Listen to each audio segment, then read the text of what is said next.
स्वागत है आप सभी का। आपके साथ मैं हूं स्वप्निल और आप देख रहे हैं प्राइम डिबेट। राजस्थान में जब से कांग्रेस की सरकार बनी है तब से विरोधियों से ज्यादा अपनों ने पार्टी और सरकार के लिए मुश्किलें खड़ी की। आए दिन कोई ना कोई नेता बयानों से बखेड़ा खड़ा कर विपक्ष को मुद्दा दे देता है। अब सीएम के सलाहकार जयपुर के दूदू से विधायक बाबूलाल नागर की एक धमकी चर्चा में है। बाबूलाल नागर ने सीएम के मंच से जनता के लिए अजीबोगरीब फतवा जारी किया। नागर ने सीएम को सुनने आई जनता से कहा, आपको केवल 2 ही नारे लगाने, राजीव गांधी अमर रहे, अशोक गहलोत जिंदाबाद। तीसरा कोई भी नारा लगाया तो सरकारी केस हो जाएगा, पुलिस उठा ले जाएगी। केवल आपको ताली बजानी है, बस। नारे केवल 2 ही लगेंगे। कांग्रेस विधायक के धमकी भरे बयान पर विपक्ष ने निशाना साधा। बीजेपी ने कहा यह तो तानाशाही की पराकाष्ठा है। आखिर कांग्रेस को किस और किसके नारों का डर है, आज चर्चा इसी पर करेंगे। पहले प्राइम डिबेट के प्राइम सवाल नंबर 1, क्या सचिन पायलट के समर्थन में नारेबाजी हो जाएगी तो फिर मैसेज अच्छा नहीं जाएगा मेरे लिए, यह डर था कांग्रेस को। सवाल नंबर 2, मंत्री पर जूते फेंकने वाले अराजक तत्वों को दरअसल इस बयान के जरिए चेतावनी जारी की गई, यह भी एक सवाल है। और सवाल नंबर 3 कि नागर का यह धमकी भरा रवैया कांग्रेस की मुश्किलें क्या बढ़ाएगा।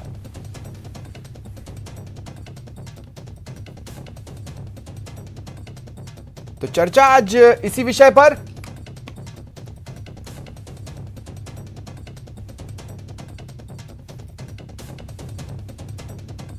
और देखिए मेरे साथ जो गेस्ट पैनल जुड़ रहा है आपको इंट्रोड्यूस करवा देता हूं। बीजेपी नेता राखी राठौड़ जी मेरे साथ हैं। एएपी आम आदमी पार्टी के प्रवक्ता मयंक त्यागी मेरे साथ हैं और मिथिलेश जैमिनी जी वरिष्ठ पत्रकार हैं। आप सभी का स्वागत है न्यूज़ 18 राजस्थान पर। इंटरेस्टिंगली सबसे पहले मयंक जी आपके पास आ रहा हूं। मयंक, मैं जानना चाहता हूं आपकी पार्टी का इस पूरे घटनाक्रम पर रिएक्शन, क्योंकि अभी तक मुझे ये नहीं पता कि इस पर्टिकुलर प्रकरण पर आपकी पार्टी क्या कह रही है। सर, इससे हास्यप्रद घटना और क्या हो सकती है कि आप जबरदस्ती, एक तो आपको भीड़ पहले तो पैसे पे लेकर आनी पड़ती है, पैसों पर आप भीड़ लेकर आते हो, फिर उनको आप बोलते हो भैया जो मैं बता रहा हूं यही काम करना। इनडायरेक्टली उनका क्लियर मैसेज था कि आप सब लोगों का पेमेंट आपको तभी मिलेगा जब आप जो मैं काम बता रहा हूं वही काम करोगे। अगर आपने इसके अलावा किसी और का नारा लगाया तो आपको ना तो आपके पैसे मिलने वाले और पुलिस तो आपके कहने का मतलब क्या है? क्या ये सब सेटिंग पहले से नहीं हो सकती थी? मंच पर ही आकर करने की जरूरत थी? सर, सेटिंग करना वालों की हालत तो देखो अब, क्या किस तरीके से उन्होंने सेटिंग कर रहे हैं। हाँ, उनकी स्थिति तो समझ लीजिए। मंच से चिल्ला चिल्ला कर लोगों को कहा जा रहा है कि भाई अगर तुमने इसके अलावा किसी और का नाम ले लिया, क्योंकि उनको यकीन है, 100% यकीन है कि कोई भी आदमी गहलोत साहब की जय जयकार करने को राजी नहीं है, उनकी जय जयकार में नारे लगाने के लिए तैयार नहीं है। फिर भी उनका मन है कि भैया किसी भी तरह एक बार अपने नंबर बढ़ाने के लिए गहलोत साहब के नारे हमें लगवाने जरूर हैं। तो उसके लिए इस तरीके की घटना उनको करनी पड़ती है। बार बार व्यवस्थाएं बिठाने की कोशिश करते हैं पर हर बार फेल होते हैं। उल्टा इन सब चक्रों में कांग्रेस की रही गई जो थोड़ी जान बची है वो और उनकी निकलने में उनके खुद के नेता जुटे हुए हैं। तो मुझे तो समझ नहीं आता कि वो करना क्या चाहते हैं। एक बात और है मयंक, एक बात बताइए, आपकी पार्टी के कुछ दिग्गज चेहरे हैं जो भीड़ के इंडिसिप्लिन का अलग अलग समय पर शिकार हुए हैं, ऐसा नहीं है कि वो नहीं हुए हैं। तो क्या ये इंडिसिप्लिन के कंट्रोल की एक कवायद थी या सचमुच जो आप कह रहे हैं आपको लगता है वही सच है? सर देखिए, जो हमारे यहाँ पर अगर भीड़ आ रही है तो वो खुद बुलाए हुए आते हैं लोग। हमारे यहाँ पर नेताओं को, किसी को आज तक आपने किसी नेता को नहीं सुना होगा कि साहब वो 5 लाख दिखाना चाहती है, 25,000 लोगों को पहले नंबरों में 5 लाख बताया जाता है या 50,000 को बताया जाता है कि साहब 5 लाख हो गए। हमारे यहाँ पर तो भाई साहब 500 आदमी भी इकट्ठे हुए तो 500 के साथ ही हम लोग संवाद शुरू करते हैं और उन्हीं से बात करते हैं। उसी के मदद से आज हम 2 स्टेटों में सरकार बनाकर बैठे हैं। गुजरात में हम लोग जीतने की तैयारी में हैं, हिमाचल हम लोग इतना अच्छा कर रहे हैं, गोवा में हमारे विधायक हैं, मध्य प्रदेश। हमको भीड़ हमारे साथ सर अपने घर से जुड़ी हुई है। लोग बाग जानते हैं, जो आम आदमी है उनको मालूम है कि ये प्रोपोगंडा से कोई भीड़ नहीं होती, ना ये शक्ति प्रदर्शन के ये जो प्रथा अभी हिंदुस्तान की राजनीति में बन गई है, ये सब एक सिर्फ और सिर्फ प्रोपोगंडा है। हमारे नेता जब पहुंचते हैं, आपने देखा होगा कल एक ऑटो रिक्शा में बैठ के उसके घर जाकर खाना खाने पहुंच गए। ये ताकत है आम आदमी पार्टी के नेता। लेकिन ठीक है, अभी हम उस विषय पर चर्चा तो आते ही सर, अब वहां से पैदल कैसे आते हैं? नहीं, मैं आपकी बात से सहमत हूं, ठीक है, लेकिन ठीक है। मैं अब देखिए, स्वर्णिम चतुर्वेदी जी कांग्रेस प्रवक्ता है, मेरे साथ जुड़ चुके हैं। स्वर्णिम जी, आपका मैं स्वागत करता हूं। आप थोड़ा सा लेट आए, इस बात की शिकायत के साथ, क्योंकि मैं डिबेट की शुरुआत आपसे करना चाहता था, लेकिन ठीक है, अब थोड़ी देर में मैं आपके पास आऊंगा। राखी राठौड़ जी, मैं आपके पास आ रहा हूं। राखी राठौड़ जी, बहुत से धमकी बीजेपी के चेहरों ने भी मंच से जारी की, कभी जनता के लिए, कभी वोटर्स के लिए, मैं एक एक करके गिना भी सकता हूं। तो कांग्रेस ने कुछ नया ऐसा नहीं किया जो आपका प्लेइंग ग्राउंड न रहा हो। इसके बावजूद आपका रिएक्शन या जो आपकी पार्टी के आला चेहरों का रिएक्शन है वो आग में घी डालने वाला ज्यादा दिखता है। देखिए स्वप्निल जी, आग में घी डालने वाली कोई बात नहीं है। जनता उसी को पसंद करती है जो काम करे। अगर आपने काम किया है तो जनता निश्चित तौर पे आपके नारे लगाएगी। अभी गहलोत साहब गए थे रामदेवरा, वहां पर मोदी मोदी के नारे लगे। जो जनता के जहन में होगा उसकी बात करेंगे। और लोकतंत्र के अंदर माला भी पहनाई जाती है और विरोध भी किया जाता है, लेकिन इस तरह की बात कभी कोई नहीं करता कि सिर्फ इन दो नारों के अलावा कोई नारा नहीं लगेगा। अगर आपने लगाया, आपको सिर्फ ताली बजानी है। तो बेसिकली हो क्या रहा है कि गहलोत साहब को डर है किन के नारों से। सबसे बड़ी प्रॉब्लम यह है, अगर सचिन पायलट के नारे लगते हैं तो वो भी तो कांग्रेस के ही सदस्य हैं। और मुझे लगता है कि एक नेता के रूप में 200 विधायकों के नेता के रूप में एक मुख्यमंत्री जी हैं, और किसी भी विधायक के अगर नारे लगते हैं तो उनका तो सिर ऊंचा होना ही चाहिए, उनका तो सीना ऊंचा होना ही चाहिए। इसमें कहां प्रॉब्लम है? लेकिन प्रॉब्लम मेंटालिटी के अंदर है। गहलोत साहब ने हमेशा से इस तरह की मेंटालिटी कही है कि लोगों को दबाना, सिर्फ अपनी बात करना और राजाशाही वाली जो एक तरीका अपनाते हैं। क्योंकि देखिए, नारे सिर्फ राजाओं की बात होती है, जहां पर नारे लगे जाए, अदरवाइज नेता होते तो इस तरह की बात नहीं होती। आपके एक विधायक हैं टी राजा, ठीक है, तेलंगाना से, वो यूपी में प्रचार कर रहे थे और उन्होंने ये कहा कि जो भी ये चाहता है कि बीजेपी की सरकार न बने तो बेटा एक बात समझा दूं, योगी योगी कहना होगा, नहीं तो भाग लो। ये भी तो धमकी थी ना, मतलब कोई अपने विचार भी नहीं रख सकता भीड़ में मौजूद। आपसे देखिए स्वप्निल जी, उस बात को इस बात से आप कंपेयर नहीं कर सकते। यहाँ पे तो धमकी है ना सरकार ने, सर देखिए, सरकार ने काम नहीं किए हैं और इसीलिए ये प्रॉब्लम आगे और भी आएगी। जैसे जैसे 2023 हमारे सामने आएगा, जनता का जो रोष है, जो धरातल पे काम नहीं हुआ है, वो दिखाएगी जनता, और वो चीज सबके सामने प्रदर्शित होगी। और वही हो रहा है। मुख्यमंत्री जी को डर है इस बात का कि मेरे नारे, अब जबरदस्ती पुलिस के पहरे के साथ में अगर अपने नारे लगवाना चाहते हैं तो जनता वोटों के माध्यम से बता देगी कि किसको चाहती है और किसको नहीं चाहती है। अच्छा ये होता कि जो नारे लग रहे हैं, अगर लोकल वहां के लोग हैं, विधायक अगर वहां के लोकल हैं, उनकी जनता है, उनके अगर नारे लगाती है तो मुझे लगता नहीं इसमें कोई समस्या होनी चाहिए। एक सोच का प्रॉब्लम है, एक डर है। बेसिकली भारत जोड़ो यात्रा जरूर शुरू की है कांग्रेस ने, लेकिन उनके अंदर ही जो फूट लगी है उसकी वजह से ये प्रॉब्लम है। पहले उसको जोड़ने की आवश्यकता है। ठीक है स्वर्णिम जी, अब मैं आपके पास आ रहा हूं। स्वर्णिम जी, मैंने कई बार इस डिबेट्स में कांग्रेस के, कभी आप चेहरा रहते हैं, कभी कोई और चेहरा रहता है डिबेट में, उसको ये बोलते सुना है कि भाई लोकतंत्र के सच्चे रक्षक आप लोग हैं, लोकतंत्र को आपसे बेहतर कोई नहीं समझता। अब जो बाबूलाल नागर ने कहा उसमें लोकतंत्र कहां है? स्वर्णिम जी जरा समझाएंगे आप मुझे।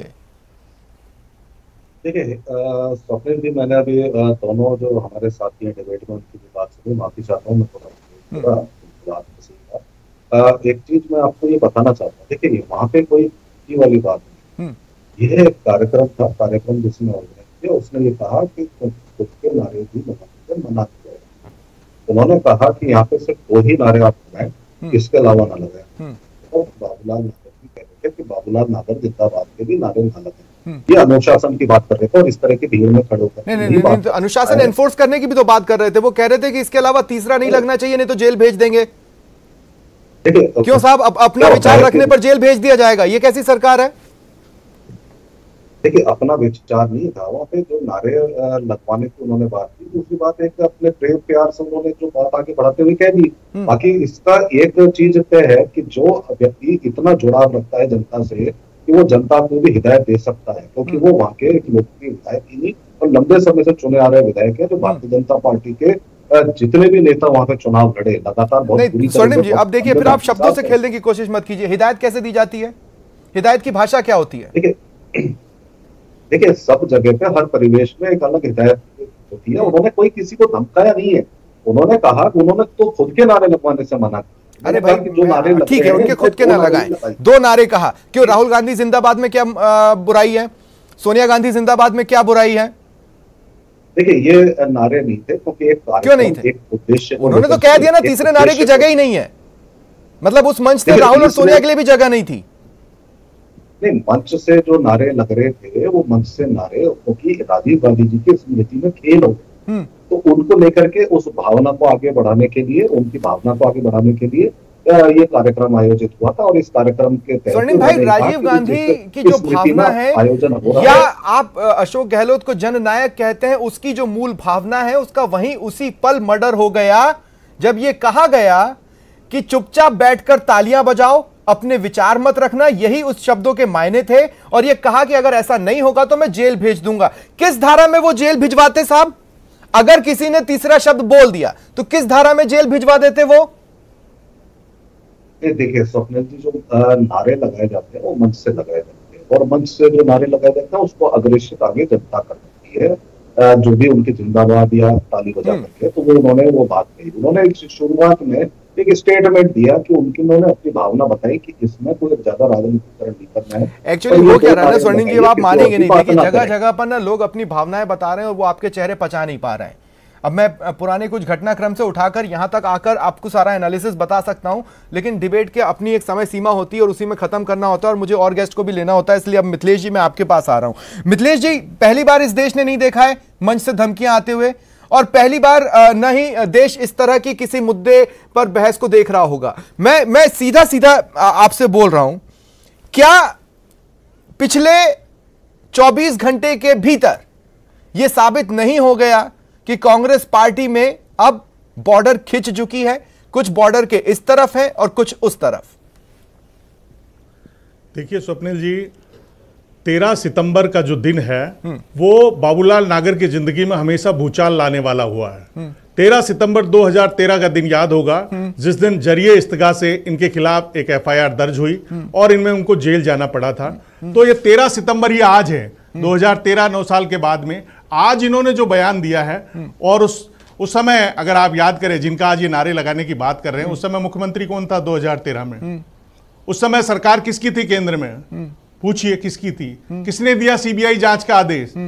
किसने बदेड़ना बनाने की कोशिश की बाबूलाल नागर को? तो आदमी सत्ता के सुख में अपने पुराने जख्म भूल जाए, लेकिन जनता याद रखती है। ठीक है, उस मामले में बरी हो गए और हाईकोर्ट ने वापस उसमें खोलने के लिए कहा है। 2017 में बरी हुए, जब CBI किसके पास है? बीजेपी के पास। तो आप अपने खुद के गिरबा में झांक के देखिए। और वाल्टेयर ने जो कहा है और जो राजीव गांधी की बात कर रहे हैं, वो तो डेमोक्रेसी के डायलॉग को सबसे पहले मानते थे।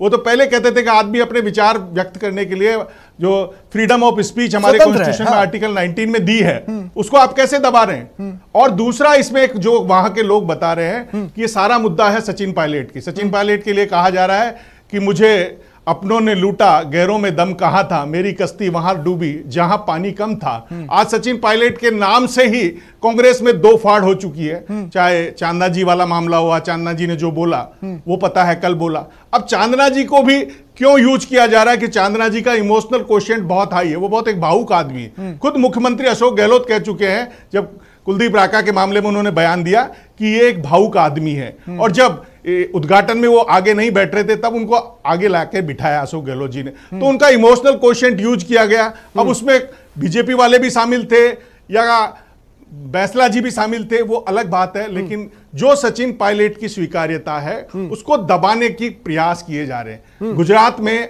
अभी तक सचिन पायलट पर क्या वहां मौजूद भीड़ भी डरी हुई थी? मिथिलेश जी, मैं आपसे ये देखिए क्यों पूछ रहा हूं कि अव्वल बात तो ये कि वहां से मंच से किसी ने भी बाबूलाल नागर को रोकने की कोशिश नहीं की।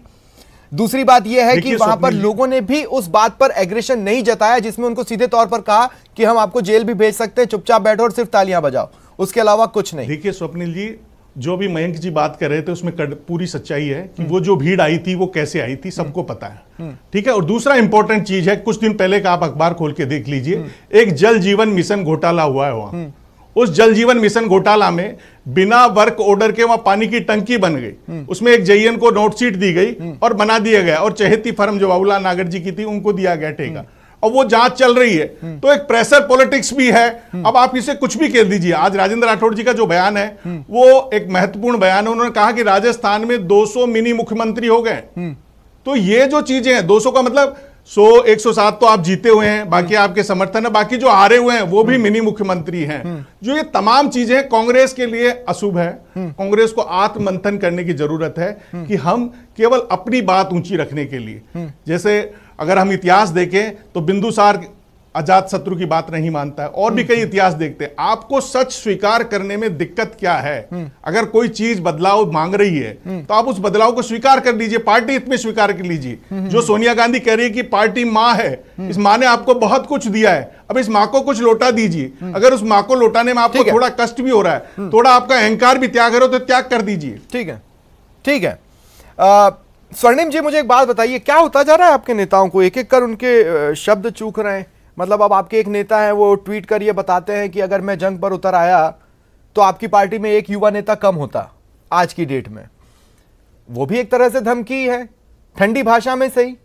ठीक है, फिर बाबूलाल नागर को हम देखते हैं, आप उनके बयान को लोकतंत्र में सही साबित नहीं कर पाएंगे, ये आप भी जानते हैं स्वर्णिम जी। देखिए स्वप्निल जी, हम तो लोकतंत्र में विरोध को लोकतंत्र का गहना मानते हैं इस देश में, और विरोध में कभी हमने किसी को, चाहे भारतीय जनता पार्टी, उसको भी नहीं रोका विरोध करने से, लेकिन करें तो सही ना विरोध। नहीं, क्या बाबूलाल जी तो रोक रहे थे? क्या नहीं रोक रहे थे? नहीं, बाबूलाल जी ने सिर्फ किस चीज को नहीं कहा, उन्होंने कहा कि नारेबाजी ज्यादा नहीं करनी चाहिए, 2 नारे लगाने और कार्यक्रम सुचारू करके आगे बढ़ाना है, इतनी सी बात है इस बात की। दूसरी चीज ये क्यों बताना पड़ा? आपको क्या लगता है लोग वहां क्या करने आए थे? ये क्यों, आपको क्या, किससे डर है, या किस नारे से डर था उन्हें? स्वप्निल जी, किसी को किसी से डर नहीं होता। लोकतंत्र में जब चुनाव की राजनीति जो करता है, चुनाव में और मजबूती के साथ जमा होता है, उसको किसी का डर नहीं होता, वो अपने काम करता है। डर तो वहां पे दिख रहा है ना, भारतीय जनता पार्टी तो वहां दिख रहा है ना, मंच से दिख रहा है। प्रदेश अध्यक्ष को पैदल, देखिए डर तो भारतीय जनता पार्टी का, देखिए ना, तो प्रदेश अध्यक्ष जी को बेचारे को पैदल यात्रा करनी पड़ी और लिखना पड़ा कि एक लाचन तू भी निकल जाए, कई तो जो आपके भी तो आला नेता आजकल पैदल यात्रा पर है ना। पैदल यात्रा वर्सेस पैदल यात्रा पर बात नहीं हो रही है। मैं ये कह रहा हूं कि राजीव गांधी ग्रामीण ओलंपिक खेलों का वहां पर कार्यक्रम हो रहा है, तो जो लोग वहां पर आएंगे वो क्यों आएंगे? आपको क्या लगता है वो क्या करने आएंगे जो इस तरह की हिदायत जारी करनी पड़े? और अगर मान लीजिए आप ये कहते हैं ना कि आपकी पार्टी में आंतरिक लोकतंत्र इतना मजबूत है कि अगर किसी को अपनी बात रखनी है तो वो रख सकता है, किसी भी फोरम पर रख सकता है। मान लीजिए कुछ कार्यकर्ता आकर अपनी बात को वहां रख ले जाते नारों के जरिए, तो तकलीफ कहां थी? कौन डरा हुआ है, किससे डरा हुआ है और किस नारे से डर था, ये पूरी पब्लिक जान रही है स्वर्णिम जी। आप उसको चाहे जितना चाशनी में लपेट कर किसी और खोल में दिखा लें। देखिए स्वप्निल जी, मैं तो एक ही बात कहता हूँ, जिसको नारे लगाने होते हैं या बात रखनी होती है तो रखी जाता है। ये हिदायत तो अपने कार्यकर्ताओं को होती है, और कार्यकर्ताओं के लिए बात की। जो एक कार्यक्रम चल रहा था, अब तो उसकी बात कीजिए। इतने बढ़िया राजीव गांधी ग्रामीण ओलंपिक खेल चल रहे हैं, जनता की भागीदारी है, लाखों लोग भाग ले रहे हैं। अब डरी हुई है भारतीय जनता पार्टी, अफवाहें उड़ाते रहे, लेकिन देखिए डरी हुई तो वो पब्लिक थी ना, उसको बोला कि जेल भेज देंगे तो वो बेचारी कुछ कर ही नहीं पाई। वीडियो वायरल हो रही है, लोगों का पेमेंट नहीं हुआ है स्वर्णिम भाई। आपको मैं बता दूं, वीडियो वायरल पूरे राजस्थान में वीडियो वायरल हो रही है, लोग कह रहे हैं हमें शामिल कर ही रहा हूं। बस मुझे 1 मिनट दे दें, 1 मिनट दे दें, मैं सवाल के साथ ही आ रहा हूं। राखी जी, जैसा कि मेरा पहला सवाल भी था, एक सेकंड, नहीं स्वर्णिम जी, मैं आगे आ जाऊंगा आपके पास। राखी जी, मैं आपके पास आ रहा हूं। जैसा मेरा पहला सवाल भी था, पहले नेता नहीं है जिन्होंने मंच से धमकियां जारी की हो सामने बैठी भीड़ को। मैंने आपसे भी कहा, आपकी पार्टी के भी कई चेहरे हैं जो यहां तक कहते हैं कि मैं भीख में वोट नहीं मांग रहा हूं। इतना याद रखना कि अगर हमारी सरकार आ गई तो जो मुस्लिम्स हैं उन्हें कष्ट उठाने पड़ेंगे। ये भी धमकियां बाकायदा सम्मेलनों में और मंच से जारी की गई बीजेपी चेहरों के द्वारा। अब मैं ये कह रहा हूं कि डिफरेंस कहां है, मतलब डिफरेंस कहां है? एक तरह से मैं देखूं तो धीरे धीरे कांग्रेस बीजेपी होना सीख रही है। स्वप्निल जी, बहुत बड़ा डिफरेंस है। यहां पर जो नारे लग रहे हैं वो कांग्रेस के लोगों के ही लग रहे हैं। वो सचिन पायलट जी के भी हो सकते हैं, मैं तो पूछना चाह रही हूँ बीडी कल्ला जी के, शांति धारीवाल जी के, हेमाराम चौधरी जी के, इनके भी लगे तो कांग्रेस के सीएम को क्या प्रॉब्लम है? यहां पर कांग्रेस वर्सेस कांग्रेस हो रहा है। कांग्रेस वाले लोग जो है, और इन्हीं की उधेड़बुन के चक्कर में 2018 से लेकर अब तक जो भी विकास कार्य होने चाहिए थे, राजस्थान की जनता को जो वादा करके ये लोग आए थे, वो काम धरातल पे हो नहीं पाया। तो खींचतान जो इनके बीच की प्रॉब्लम है, जो हमारे गहलोत साहब की, हमारे मुख्यमंत्री की जो तकलीफ है, उनको हमेशा ऐसा लगता है कि अनसर्टेनिटी में जो जी रहे हैं उससे जनता परेशान हो रही है। तो ये फर्क है कि कांग्रेस जो है वो अपने ही लोगों से घिरी हुई है, अपने लोगों से ही परेशान है। समय समय पर आपसी जो खींचतान है वो सामने नजर आती है। तो सबसे पहले इसको रोकना जरूरी है, अदरवाइज जो जनता के वादे आप यहाँ तो दिख रहा है, यहाँ तो दिख रहा है। राखी जी देखिए, एक वक्त था, अभी हाल फिलहाल की बात है, ज्यादा पुरानी बात नहीं है। उस एक दिन जिस दिन आपके पार्टी के एक बड़े चेहरे ने यह कहा कि हम 2023 के चुनावों में कमल के चिन्ह पर जाएंगे, पीएम मोदी के चेहरे पर जाएंगे, उससे पहले तक जगह जगह जब वसुंधरा राजे के समर्थन में कार्यकर्ता नारे लगवा देते थे तो आपका भी कॉन्फिडेंस हिल जाया करता था। तो उधर भी तो कंट्रोल के लिए कुछ किया गया, तो ये कोई डैमेज कंट्रोल नहीं है, इस बात की क्या गारंटी? स्वप्निल जी, कहीं पर भी नारे लगाने के लिए मना नहीं किया जाता है, मन से नारे लगवाए जाते हैं। स्वर्णिम जी ठीक कह रहे हैं, लेकिन ये मना करना और ये धमकी देखना और ये कह रहे हैं लाखों लोग आए, अगर लाखों लोग आए और आपके ओलंपिक गेम से इतने राजी थे तो फिर तो जिंदाबाद जिंदाबाद रुकने ही नहीं चाहिए थे ना मुख्यमंत्री जी के वहां पर। क्यों ऐसा हुआ? तो देखिए धरातल पर आइए स्वर्णिम जी, काम आप लोगों ने जो किया, वहां पे खिलाड़ियों को खाना नहीं मिला, पेमेंट टाइम पे नहीं हुए, इस व्यवस्था को सुधार कीजिए। अब वित्तीय स्थिति इतनी खराब हो चुकी है राजस्थान सरकार की कि ये व्यवस्था संभलना मुश्किल है, पार्टी संभलना मुश्किल, और राजस्थान में जो हर लेवल पे जो योजना है उनका संभलना मुश्किल है। ठीक है, एक बार फिर मयंक त्यागी मैं आपके पास आ रहा हूं। मयंक, मुझे देखिए राजस्थान में आपकी पार्टी का कोई बहुत वृहद इतिहास नहीं रहा है कि मैं उसको खंगाल कर आपकी पार्टी से जुड़ी कोई घटना उठा लाऊं, लेकिन अन्य राज्यों में जो इतिहास रहा है उसमें इनडिसिप्लिन से आपको झुलसते देखा है। स्याही उछाल लेना, या जैसे कांग्रेस में जूते उछाले गए, आपके यहाँ थप्पड़ उछले, इसी भीड़ को जब कंट्रोल में नहीं रखा गया, कोई ना कोई आप ही का गुस्सा होकर सामने आ गया। स्वप्निल भाई, तो डेमोक्रेसी या आंतरिक लोकतंत्र को लेकर आपकी पार्टी भी कोई बहुत खूबसूरत तस्वीर पेश करती हो, ऐसी स्थिति है नहीं। राजस्थान में क्या होगा पता नहीं। भाई मैं आपको वही एक बात बताना चाहता हूं, आपने बहुत सही बात आप याद कर रहे हो, पर आपको ये बात भी साथ में याद करनी होगी कि इस सब के बावजूद भी हमारे नेता श्री अरविंद केजरीवाल जी ने कभी भी लोगों को, अगर हम लोग गलत हैं या हमारा कोई पार्टी का नेता गलत है, तो उसका विरोध करने से नहीं रोका। हमारी पार्टी की यही खूबसूरती है कि हमारे नेता चाहते हैं कि अगर हमारे अंदर कोई कमी है, आप मेरी बात समझिए, अगर हमारे अंदर कोई कमी है तो आप हमें बताइए। आशुतोष जी, आप हमारे अंदर अगर कोई कमी है तो उस कमी को आप हमें बताइए, उसको स्वीकारा और उसको सुधारने के हमेशा प्रयास किए। अपनी कमी को अगर खुद ढूंढने की ताकत किसी पार्टी में है तो आज की तारीख में हिंदुस्तान में सिर्फ आम आदमी पार्टी है। और अगर किसी ने हमारा विरोध किया तो हमने उसको समझा, उसकी परेशानी को समझा, उसका कारण समझा। फाइनल कॉल क्या होता है? 2 मिनट मेरी बात सुनिए मयंक, बीजेपी में फाइनल कॉल क्या होता है? आप बात कर रहे हैं नरेंद्र मोदी अमित शाह बोले, कांग्रेस में फाइनल कॉल क्या होता है? जो राहुल गांधी या सोनिया गांधी बोले। आपकी पार्टी में भी फाइनल कॉल वही है जो अरविंद केजरीवाल बोल दें, उसके बाहर आप लोग भी देख नहीं पाते। पहली बात। दूसरी बात, आपकी पार्टी में जिसने भी पार्टी के भीतर की हलचलों को लेकर कुछ कहा, उसे वहां का रास्ता दिखाया गया। कभी बोलते ही नहीं है कि आपको हमारे नारे लगाने। सर अरविंद केजरीवाल जी कभी बोलते ही नहीं है कि आपको सिर्फ मेरे नारे लगाने या फिर इसके नारे लगाने, कभी आज तक नहीं बोला। उन्होंने बोला अगर नारे लगाने तो सिर्फ हिंदुस्तान के नारे लगाने, देश के नारे लगाने, उसी की जय जयकार बोलनी है। आज तक हमारी पार्टी में कभी ऊपर से ये ऑर्डर नहीं आया कि आपको नारे लगाने तो इस फलाना नेता के नारे लगाने, कभी आज तक नहीं। एक घटना आप बता दीजिए पूरे हिंदुस्तान में कभी कहीं घटी हो। अगर ये होता है तो ये सिर्फ बीजेपी और कांग्रेस का चलता है। इससे ज्यादा जो आज आप राजस्थान की स्थिति देख रहे हैं, इससे ज्यादा तो परेशान भाजपा गुजरात में, क्योंकि उनकी सभाओं में भी आम आदमी पार्टी के नारे लग रहे हैं और जोरों जोरों से लग रहे हैं। तो ये घटना आप देख लीजिए रिजल्ट क्या आएगा। आम आदमी पार्टी देख लेगी रिजल्ट के बाद में। पहले तो गुजरात जा रहा हूं, आपका स्वागत है, आप मेरे साथ चल सकते हो, आपसे चालू होंगे, लेकिन फिलहाल वो चर्चा का विषय नहीं है। स्वर्णिम जी, एक बार फिर मैं आपके पास आ रहा हूं। और स्वर्णिम जी देखिए, मैं वर्ड प्ले नहीं कर रहा हूं, मैं ये कह रहा हूं ना कि जिस स्वर्णिम इतिहास पार्टी के को आप लोग हवाला देते हैं, आज उस इतिहास पर धब्बा लगा है एक धमकी की वजह से। आप विश्वास मानिए, लोग जेल क्यों जाएंगे इस बात का कोई बचाव नहीं है। और दूसरी बात, हिदायत किसको दी जाती है? कार्यकर्ताओं को, जनता को। जनता को जनार्दन कहते हैं आप, उनको हिदायत देंगे ये बाबूलाल नागर। देखिए, बाबूलाल नागर कांग्रेस और भाजपा की तो यही नीति है। और ये जो महेंद्र जी भाजपा में आप जाओगे तो इनको, अरे भाई महेंद्र जी, मयंक नाम है उनका, लेकिन आप स्वर्णिम जी मेरी बात का जवाब दीजिए, उसका नहीं। हाँ आप बोले। हाँ, तो मैं आपको यही कह रहा हूँ। देखिए क्या होता है कि किसी कार्यक्रम में संयम और अनुशासन के लिए उन्होंने कोई बात कही, इसका मतलब ये थोड़ा कि मुख्यमंत्री जी कह रहे हैं कि मेरे नारे लगाओ। अच्छा एक बात बताइए, सचिन पायलट जिंदाबाद के नारे आपको असहज नहीं कर रहे? अशोक चांदना को तो कर रहे हैं।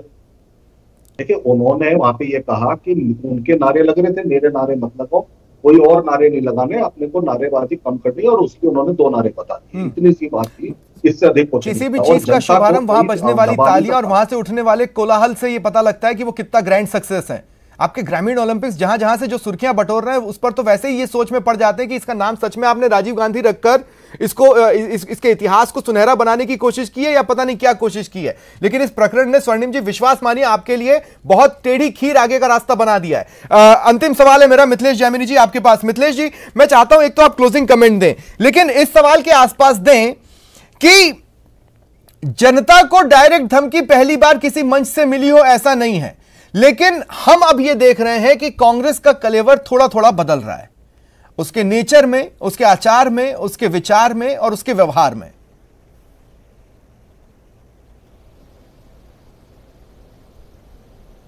मिथिलेश जी। स्वप्निल जी, हाँ।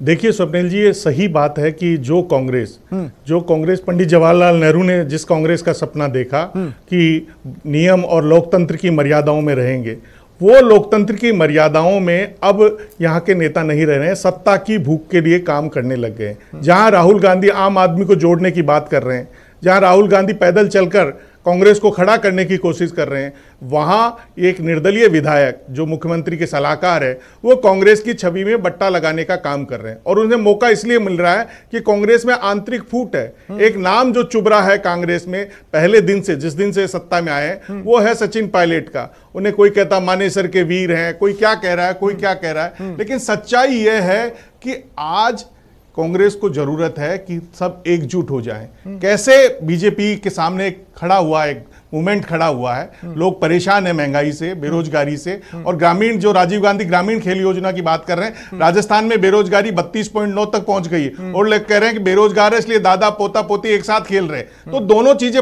सोशल मीडिया पे चल रही है, ठीक है, आप दोनों चीजों को समझना पड़ेगा। आज एक रिपोर्ट आई, उसमें कहा गया कि अवैध हथियारों में देश में राजस्थान तीसरे नंबर पर पहुंच गया है। तो ये तमाम चीजें हैं, इन पर गौर करने की जरूरत है। देखिए, सचिन पायलट के नाम के डर पैदा करके और घटनाक्रम के लाभ उठाने, एक बड़े घटनाक्रम की ओर बढ़ने के संकेत कल से मिलना चालू हुए थे, वो आज और गहराए हैं। देखना ये होगा कि आखिर ये रास्ता कांग्रेस को कहां ले जा रहा है और बीजेपी को क्या क्या रास्ते ये निकाल कर देता है। बहुत बहुत शुक्रिया आप सभी का हमारे साथ जुड़ने के लिए और इस चर्चा में शामिल होने के लिए। यह था आज का प्राइम डिबेट। नमस्कार।